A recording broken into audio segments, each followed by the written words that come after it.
And I guess Brenton needs no introduction to you all. He's had an absolute magnificent year and had played a great game in the Eyre Peninsula side of Port Augusta. Ladies and gentlemen, Brenton Lamshed.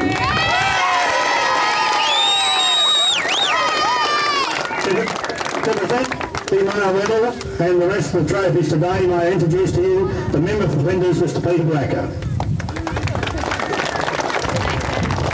Mr. Millard, distinguished guests, ladies and gentlemen, it is with a great deal of pleasure that I can be with you today and be part of this presentation. So this is just before we which is go great. and play. Oh, well, it's okay, but it's not a great preparation for you. No, it's probably not really the ideal preparation, no, because you don't want to be thinking about your own thing. Ladies and gentlemen, it is with pleasure that I can present to Brenton the Sunday Mile football medal for 1981. And I'd like to congratulate Brenton for this and other trophies that he's received, and each and every trophy winner, and more particularly the sponsors who have made this game possible. The trophies today are there to give recognition to excellence in the field of sport, and I'm sure that you'll all agree with me that this has been achieved.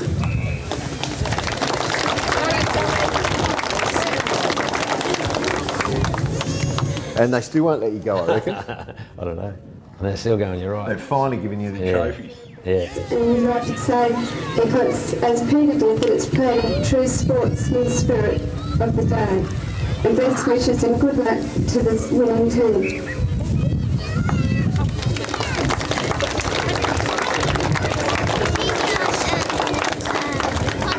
The Peter Barnett Trophy.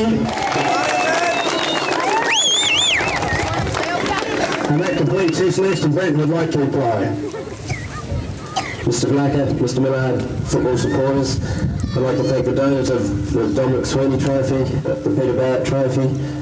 I consider the winning of the Male Medal to be the biggest spring in my personal career, and I'd like to thank all the Tumby supporters and the players for the help they've given me this year. And I would also thank the Great Flinders League for making us very welcome into the league, and I hope to show you in a moment how good we are.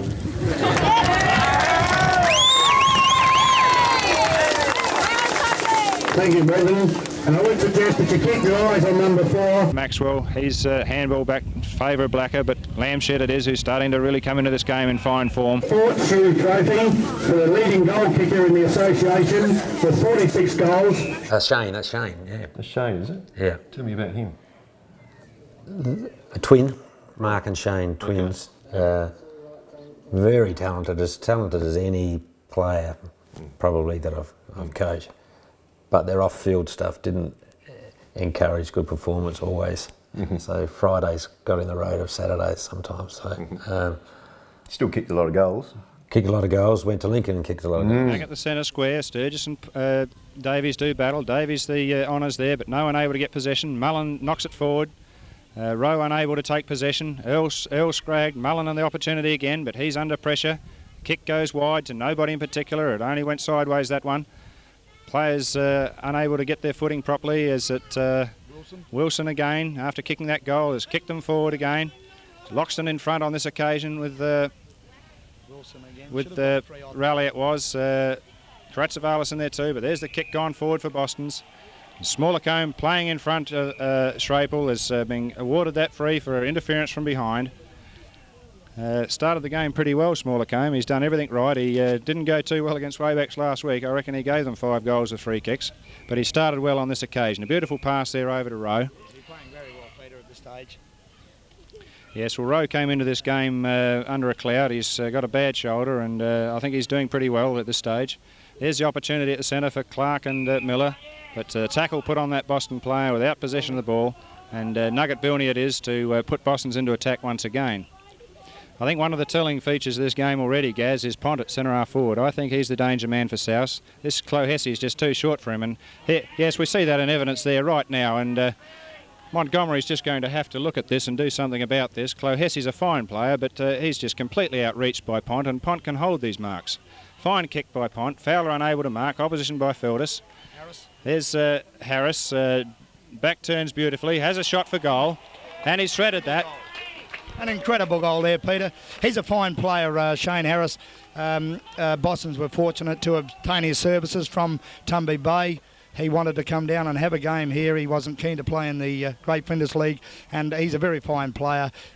He's got all the attributes. He's a team player as well, and that was a fine goal there too. No, you're right, Peter. Pontat, centre-half forward, is too tall and too strong, but then you've got the other encounter at the other centre-half forward area where you've got House and Sutherland, and that's at this stage a similar situation.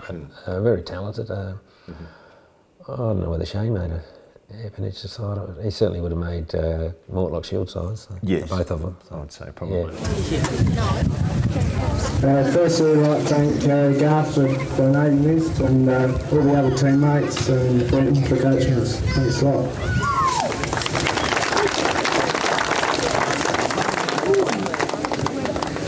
Great to have Yeah, footage it now. should be in there. Yeah. Second half underway here now at the Cummins Oval. Bounce favours Carr, back to Stringer. He gets the quick kick away, looking for Big Burden, and yes, he's held the mark. It's probably only his second big mark for the day, but this fella can do anything if he gets going. He transfers play to Lamshed. Met heavily front on, but he's obviously been paid the mark. Good, strong, courageous mark there by Lamshed. A little bit too far out, I would suggest, to score. And really, it was my first coaching experience. Right. So I'm learning on the job. And That's pretty big. And trying to play Yep. as well. So, Yep. and captain coach, sometimes you're a good coach and a poor player. Sometimes you're a good player and a poor coach. Well, that's to get them. I'm sure you got to trust somebody on the bench. Another good kick in by Pedler, but Lamshed it is, who's starting to get on top there now. We can see you're a great player. Yeah. Great's a bit overused, but Yeah. I was just in the right spot at the right time. Yep. Yep. As far as my footy and family and career, Yeah. Yeah. that was all good. When did you get there? 78, Right. yeah. So I was 24, Yep. had a child within a few weeks of being there. Right. So it was a bit hectic. And the community were magnificent. Yeah. Lamshed always makes fine position down the ground. Beautiful pass, and I like the look of this, King. Well, let's bring back to the start. Whereabouts are you originally from? I'm originally from Butte, small Okay. country town, Butte, Red and white. Red and White, the Roosters. Yeah. Managed to play in a A-grade premiership side there early as a 17-year-old underage drinker, and then didn't play one again until 1984. So Why not? yeah, we started. Yeah. That's right. No.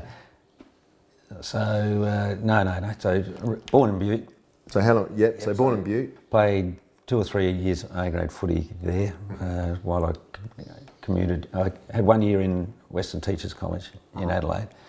A5, tough league. Very aware of who was coming behind you. And you were playing against Rosewater and some tough sides. who hated the college poofters. Probably. Yeah. So, My man tells stories because he's a teacher Yeah. about being chased around by the Rosewater boys. all right. Yeah. So Kevin Salmon's brother, I remember charging in once. He was a fearsome character. So yeah. So from there, I commuted for 2 years to Butte while I finished my teachers' college. Yep. And then I was appointed to Port Augusta, Augusta Park, which I thought And you was- played footy there? Yep. Before? Played for South Augusta. Yep. Played for 3 years. Couple as captain. So, Great. Good club. great club. Really it has become a great club. Just at the moment they're struggling a bit, but they've come off a period where I think they won 5 in a row. That's right. They certainly had an era. Yeah, a good footballers. Was coached by a guy called Malcolm Dixon, who had some affiliation with North Adelaide, but a really decent person who had good values. It wasn't a rah. It was more of a teaching sort of a role, so he had an impact on me, I think. Then I got transferred to Tumby Bay. He knocked it forward, but Maxwell, he's handball back in favour of Blacker, but Lamshed it is, who's starting to really come into this game in fine form. Did you ask for that transfer? Or? I did. A couple of reasons. One is I always wanted to teach in a small country school. I guess that's my roots, so that's where I wanted to get back. And when I was a 16-year-old, I kept wickets as a cricketer, and I was asked to go to an annual pilgrimage to Tumby Bay with a group of guys who used it as an excuse to have a drink, but they needed somebody to make up the numbers. And I went there, made a duck, kept wickets, hurt my leg. They gave me a bowl, I got hit for 6, and I thought, well, I'd like to come back one day and show that I could actually play sport. So Tumby was on my list, and it was a great move for me. And the beer tasted great. Beer tasted great, yeah. And I met a guy called Dean Dunn, hit me for 6. He became a neighbour later. He would have, yeah. He would have. Big, strong man. Big, strong man. Not so much a footballer, apparently. I mean, he played, but his pub commitments precluded him. And I think that he sacrificed, I guess, a sense, some of his own career so that Roger could be the footballer and travel to Adelaide. And that's what I'm just guessing. And then you went off and played Mortlock, which is obviously something a bit different because that is a big carnival. Yeah, so I played for 2 different groups there. We go Lincoln Districts when I first went there, so because Tumby was part of the Lincoln League, and then played for, we won the Shield one year there too, and then played for Great Flinders when Tumby moved into that league. So yeah, great carnival. And you would have won it with Great Flinders? Won it with Great Flinders and won it with Lincoln Districts. Great. Yeah. So, which is a pretty good time. Yeah. Beers were had. And what have we got here? It's got your picture on it. Yeah, I think I finished 3rd in the male medal in '78. So that was the first year there. Which is a good job because it's a good league in Lincoln. And Tumby were belted, so you don't normally get first preference in those sort of sides. You had a big strong lad in Peter Burton. Burts came in my second year of coaching. Peter Burton, strong fellow, centre half, top recruit. Got the big fella coming out. He was going to save us. We were going to go from wooden spoons to premiers, but so a little bit of money involved. Oh, I don't think so. Burt's wasn't that type. I think he transferred in employment. Yeah, right. Yeah. Peter Burton, would you come forward, please?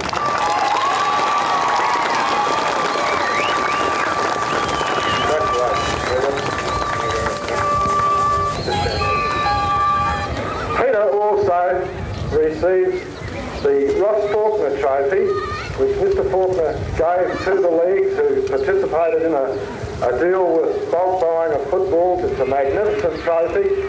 Peter holds this trophy throughout this coming season, and he also receives the McSweeney Trophy. Peter, I congratulate you on winning both these trophies. I know you'd like to get back in the shed with your teammates, but before you do, I think we should have perhaps a few words.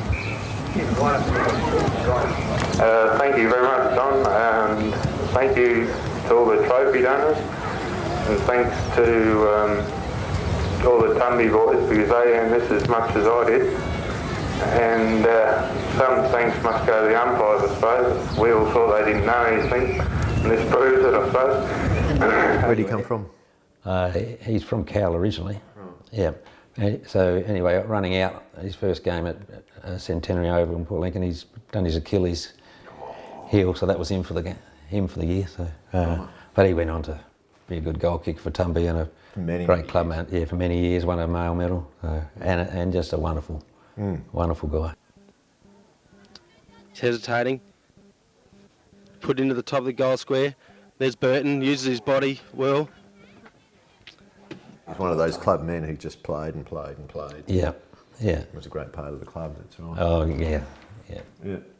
Another great screw punt right out to deep to the back flank, and Burton it is. A strong pair of hands by Burton. He's pulled it in, and he'll put this one right back in the square, I'm sure. A little bit indecisive as to where to transfer the play, but his long drop punt gets up towards the goal square. Pedler it is in front, and he's infringed from behind. Playing strongly now, Pedler. Let's see what he can do with this kick. He's been kicking them a country mile. This one's a tumbled punt this time and doesn't get the distance. Lamshed it is. A fine pressure mark in front of Fitzgerald. Plays on immediately, but his pressure kick's not very effective. Straight up in the air. No one able to mark. Blacker it is, the big fella for Ramblers. Griffiths gets the clearing kick from the half-back line. Southern's got a clean break, but the bounce doesn't favour him. Fitzgerald. Fitzgerald it is through for Ramblers. Transfers play wide. Fitzgerald the opportunity. Cave it is. Good clearance by Cave, gives the opportunity there to Hughes through there for Ramblers. No one able to control the ball here at this stage. There's Lamshed, the opportunity. He's the skillful player. There's the handball across. Smothered by Blacker. Collins it was for Tumby Bay. Well smothered by Blacker. Cromer it is, a fine handball on. Anderson, the dribble kick. Here comes Pedlar with body strength. Plenty of courage to back it up. Still battling the ball in front of him. Handballs it on. Sets Hughes up. Was good defence again by Pedlar. And there's the ball transferred right up there. Looking for Darlitz. Blacker it is who takes possession off the pack. He's under pressure but chips it away. And it's found Peter Fitzgerald at true centre forward. He moves on quickly, but his quick left leg kick is ineffective. And the Tumby Bay defence able to come away without much pressure here just at the moment. Ovens it is who transfers play to centre half back. It's a good kick, and it's found the big ruckman in Carr. Playing strongly as Carr at the moment. Nice kick by Carr up to centre half forward, but nobody home there. Parsons under the ball, unable to mark. There's Cromer at the back of the pack. He's a dashing player and chips away beautifully, and he's found a forward up there. Just wait and we'll pick up this player as we see is the number. 32. Gregurki it is there for Tumby at centre half forward. Kicks away. Yes, it's through, I think, for Tumby Bay. Another goal. Tremendous opening here in this game. Tumby Bay have got everything going for them. 3 goals, 1 now. Leading Ramblers 1 point. Denny Cromer. Oh, yeah, tell me about him. Denny, wool classer. Yep. Rough diamond, lovely guy. Courageous footballer. Just in and under. Nothing of him physically. There's the kick by Parsons up the wing. Young Cromer it is in front. Courageous mark once again. And he'll transfer play. Yes, 15 metres. Probably his biggest advantage, apart from his courage, was his left foot. He'll just come back around on the left foot. Lamshed in there, takes the ball well off the pack, looks to handball, but finally kicks it up deep into the pocket, gives Cromer the opportunity. He's underneath it. Quick hand pass out. It's ineffective though, but there it goes, back to Cromer. He's on his natural left leg, has it, chips away at goal, and it's over the defender's head, straight through. There's the first goal on the board in the game, and it's to Tumby Bay. They lead now 1 goal.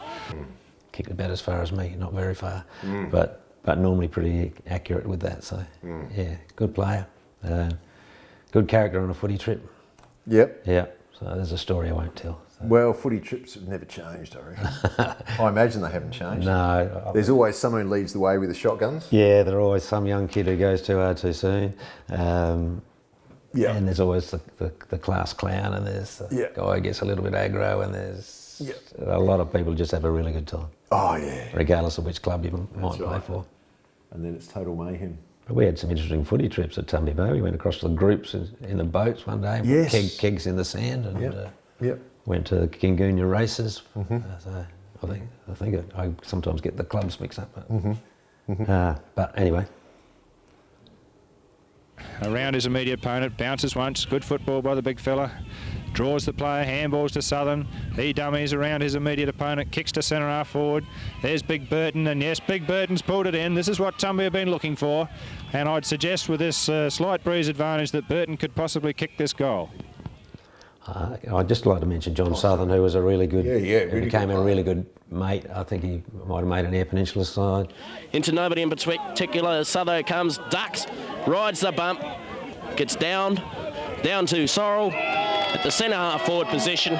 Friend passed away too soon. He died young through illness. So I'm sorry about that. Yeah, and had contributed a lot to Eyre Peninsula footy and junior development. So he's a name that would come up in Tumby history. I think there's a trophy named after him, I think, somewhere. Trying to find Dunn, it's gone over that player's head. Johnny Southern comes through with a long handball. He's found Denny Cromer. That's a good handball to the space, isn't it? And Denny Cromer looks short, and he's hit Peter Burton on the chest. Peter Burton taking his time, stealing things down. Trying to umpire the game for Adrian Shepherd. Yeah, bit of cat and mouse going on here. So we had Lou Quilliam joined us from Tasman for a year. We had, and he's a good player. Peter Burton, good goal kicker. Rex Whittaker. Tell me about Rexy. Rex was a young player when I was there, so he just came up through the Colts basically. Kicked a lot of goals, really clean, skilled, one grab player. High kick up to Bevan Pugsley. All right, Danny Cromer got the ball again. Goes over, gets the handball through. Gavin Dunn sweeps on the ball there. Just past centre and fires a beautiful pass. That was a magnificent pass. Hit Rex Whittaker. Lace out. You got good eyes, Brian? 35 metres out for goal. It's a white lace. It was a marvellous pass. Good lead too. Rex Whittaker should kick this way. I think he's got that, and there's no doubts about that. That's another goal. Another goal at Tumby Bay, and they go away to a lead of 12 goals, 9 to 4 goals, 9. That gives them that 8-goal lead we're talking about before this quarter, which could be dangerous for United. Yes.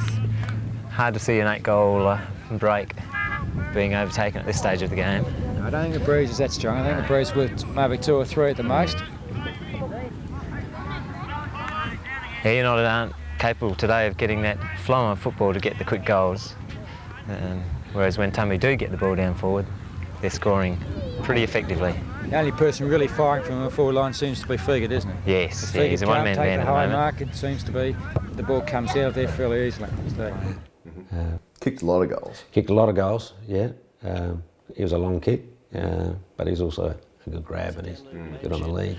Kicks it out towards Whittaker, who's in front of his immediate opponent, turns and races off, races forward. Yep, there's a game there that where you play E United in 1982, and I reckon he kicks a bag. Yeah, I reckon he kicked 7 or 8 in one game. So, yeah, might be the one.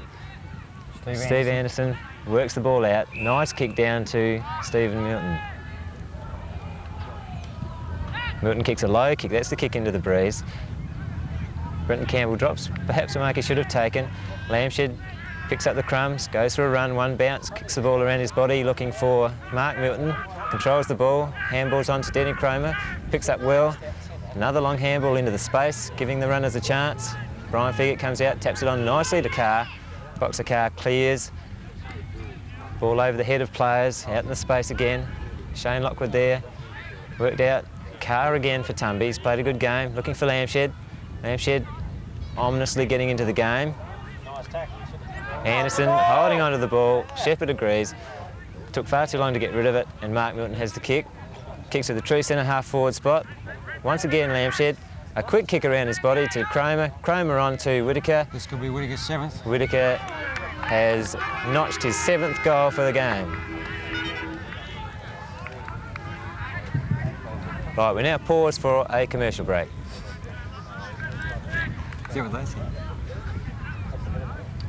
And Brenton could play a little bit. Oh, man.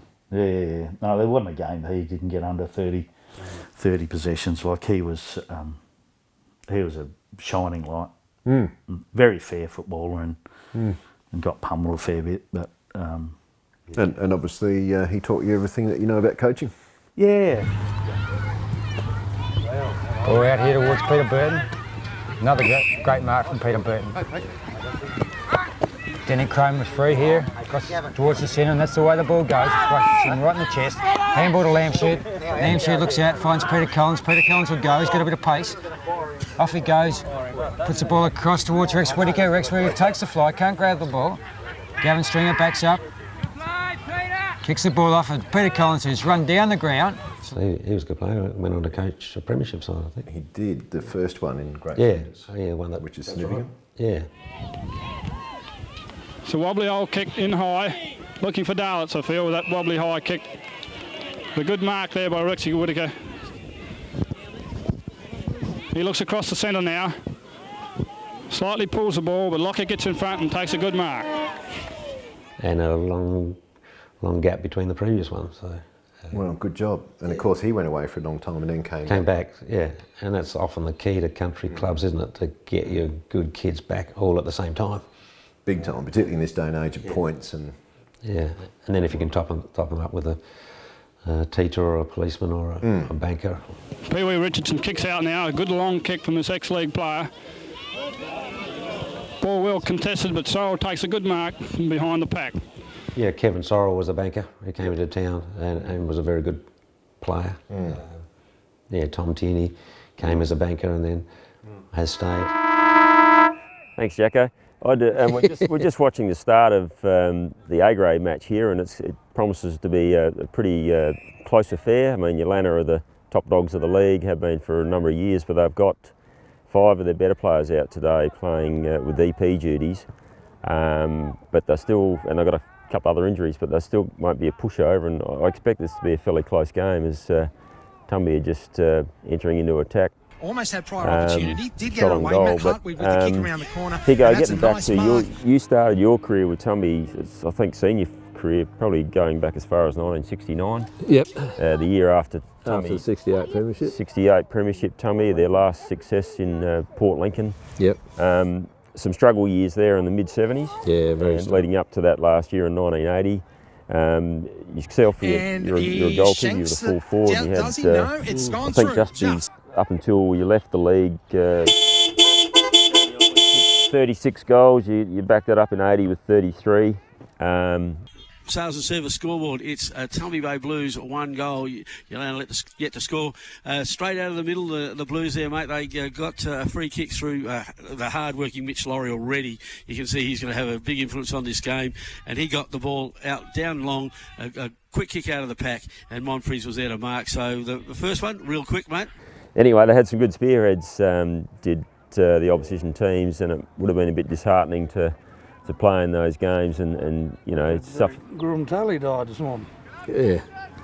Suffer some massive defeats there, so it would have been nice to come to Great Flinders and be in an environment where you're getting a few more wins and enjoying a lot more success. Yeah. So you want to tell us about that first year in Great Flinders where Tumby made the grand final and lost 2 rounders in that final, but it would have been breath of fresh air, I think, to play in that league and taste some success. It was, although just very disappointing to lose that grand final by a point back then, but at the same time it was very to know that we'd made the right move, for the whole club and the netball and the whole town virtually, because I remember I was the one that got signatures from all the players after our last game in Lincoln the previous year and presented that to the committee, which then a meeting was held after that, and there was only 2 people at that meeting that were against the move to Great Flinders. So it was a unanimous decision virtually just about to move out there, and it was an absolute success for our footy club, regardless of losing that grand final, which was very disappointing at the time. But history would suggest that over the last 40 years that the club has some success, and the alignment with the netball too was a big thing, in that the whole families could go to the game out to Great Flinders League and travel there in the morning and come back all together, whereas in Lincoln the netball courts were quite often not at the footy ground. So no, a lot of times the mother and the daughter were going to the netball courts to play, sometimes in a different town, or different position to where we were, and the son and the father were going to the footy. So you're splitting the families up too, and that's one of the best things that come out of moving to Great Flinders was the whole families were united again. You're all going to that one venue. And it was good. It's been a great move, I believe. So and 40 years ago now. 40 years ago, and as I say, we're here today watching Yolana battle with Tumby, and Tumby have got 1 early goal. Yolana have just gone forward and had an opportunity to kick one themselves, but Daniel Havelberg, their spearhead, hadn't been able to find the goal. So we're enjoying a good game here, Tom. Yourself, you played in that first game in 1981, and then sort of towards, I think, middle of the year, you copped an injury and you had to sit out the rest of the year. And an ACL. And it was Did you? Bit of a shock, because I loved my football, and they told me I'd never play footy again. But how wrong they were. They were wrong. I didn't realise what a stubborn fool I was. Still. In 1982, you were appointed coach of the senior team, and we make it to a grand final again, only to be beaten by arch enemies Ramblers, which was proved to be their 15th straight premiership. So they were a formidable opponent. But what's your recollections of that year? I know, you took over the coaching role, but you lost some really good players that have either went to leagues or they got transferred in their work. So that would have been whilst you would have enjoyed the job, it was made a lot harder by losing some very good players from the 81 team. It did. I'd previously coached at Karamalka and Balaclava, but we started off our side looked like it would be pretty formidable and good opponent for Ramblers. But then we lost, I think, Paul Lockyer. He played association on a wing. Yep. The biggest loss, or two biggest losses, was Mark Harris decided not to play. Mm-hmm. And sat out the year. He wanted a clearance to Ramblers, I believe. He was our centre half back.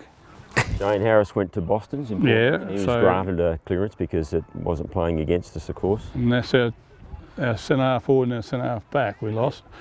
There's an era. School teachers. I think we had a couple. I mean, Kevin Mooney was a school teacher. Played in our era. Was an A-grade player. Gets the ball out with the handball to Ovens, who drops it. Didn't really want it. Cave now with a left handball across to Oswald. Taken away from him by Peter Fitzgerald. Snap on his left foot. Ball rolling in towards the pocket. Southern takes it away. Well backed up there by John Southern. Comes around the boundary now and takes Tumby out of trouble. Good strong mark by Mooney. Held position well in front of Fitzgerald there. Hassel. It's Cave under his left foot now. Well backing up in towards Michael Harris. Now you've done well. Oh, I'm sorry about the start. But, no. Yeah, that was a very good. As you gather, it's the way I roll. Yeah, that's right. Ball back into play. Mark Anderson to Harrowfield. Bit of dummying, quick kick, ineffective to Denny Cromer. Puts the ball over to Lamshed, who takes a good mark going the wrong way.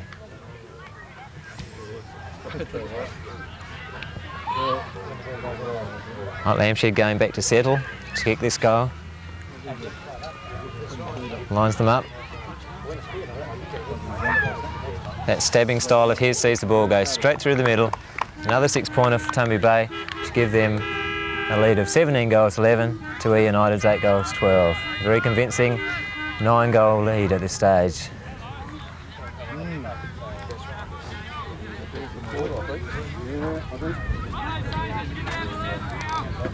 Fantastic, Brenton Lamshed, you're a legend.